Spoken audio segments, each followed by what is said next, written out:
Hi, welcome to our channel Santoshi Gandhamala vlogs. ఈరోజు vlog ఏంటంటే మీకు పిండి చూడగానే అర్థమైపోయి ఉండొచ్చు. తడకల పాయసం చేస్తున్నాము. వినాయక చవితి స్పెషల్ కదండి, దేవుడికి ఇష్టమైన ప్రసాదం కదా. అయితే అట్లా పిండి తీసుకొని అందులో కొంచెం సాల్ట్ వేసుకొని మనం తడకలు చేసినప్పుడు స్వీట్గా ఉండాలనేసి అట్లా బెల్లం వేసి నానబెట్టుకుంది. ఇంకా అది నానబెట్టుకున్న దాంతో తడిపోతే మనం తిన్న అవి కొంచెం తడకలు పిండికి ఉండకుండా కొంచెం స్వీట్గా ఉంటాయి అన్నట్టుగా అలా కలిపి పెట్టుకొని కొన్ని నానబెట్టుకుంది అన్నట్టు, నానిపోయింది ఆల్రెడీ. అదే వాటర్ కొంచెం వేసుకుంటే తడుపుతుంది. మళ్ళీ ఇంకోటి ఏంటంటే గట్టిగా మెత్తగా ఇట్లా చపాతీ పిండిలా తడిపోద్దండి, కొంచెం గట్టిగా తడుపుకోవాలి. అది గట్టిగా ఉంటే మన తాలికలు మంచి చేయడానికి వస్తుంది. మనము వాటర్లో వేసేంత వరకు కూడా తాలికలు ఒకటికొకటి అంటుకోకుండా ఉంటాయి.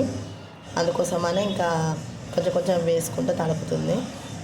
అంటే మేము వినాయకుడిని పెట్టుకోము, కాకపోతే ప్రసాదం చేసి పెట్టుకుంటాం. ఆల్రెడీ పూజ దగ్గర కూడా ప్రసాదం ఇస్తూ ఉంటాం అన్నట్టు. ఇంకా అలా చేసుకున్నాము. తాలికలు చేస్తుంది చూడండి అత్తయ్య, ఇట్లా పోరు తాల్చుకొని చిన్న కట్ చేసుకోవాలి. ఇంకా తాలికలు అట్లా పిండి వేసుకోవాలన్నట్టు. పిండి వేసుకుంటే ఒకదానికొకటే అంటుకో, విడివిడిగా ఉంటాయి.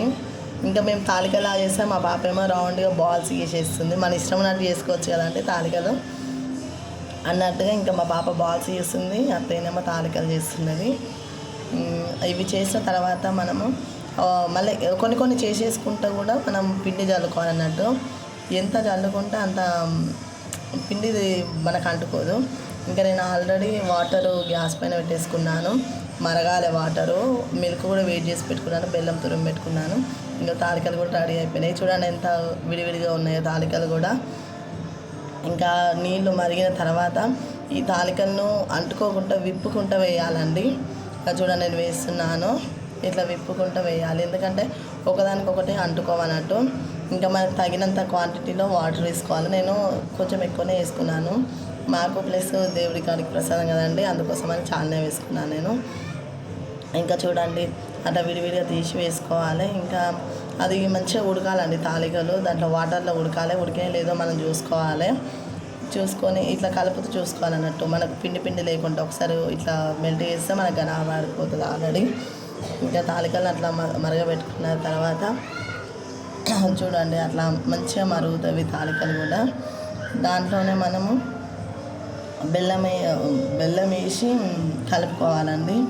బెల్లం వేసి కలుపుకోవడం వల్ల ఆ వాటర్లో మొత్తం మెల్ట్ అయిపోయి తాలికలకు మంచిగా పడుతుందండి. మనమేమో ఏంటిది మనకు వాటర్ ఉందని కూడా ఏం ప్రాబ్లం ఉండదండి. వాటర్ ఉన్నా కూడా మనం లాస్ట్కి ఎంత వాటర్ ఉన్నా మనం కొంచెం 1-3 స్పూన్ల అదే శనగపిండి తీసుకొని వాటర్లో కలిపి దాంట్లో కలుపుతాం కదండి, చిక్కదనం వచ్చేస్తుంది ఆల్రెడీ.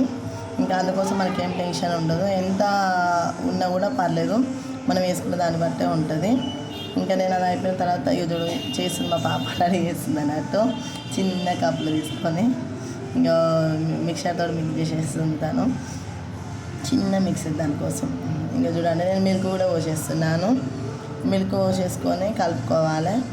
ఇంకా కలుపుకున్న తర్వాత కొంచెం మిల్క్ మొత్తం ఆల్మోస్ట్ వేడి చేసినాయి కాబట్టి కలిపేసి ఒక 2-3 మినిట్స్ ఆగేసి ఇంకా మనం పిండి కలిపింది కూడా పోసేసుకోవాలి.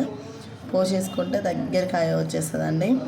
దగ్గరికి అయిపోయిన తర్వాత అంటే వెంటనే అవుతుంది దగ్గరికి. ఇంకా నేను 2-3 మినిట్స్ చేసుకున్న తర్వాత కొంచెం ఇలాచీ పౌడరు, నేను ఆల్రెడీ డ్రై ఫ్రూట్స్ వేయించి పెట్టుకున్నాను. చూడండి వేసేసాను, డ్రై ఫ్రూట్స్ వేయించి పెట్టుకున్నాను.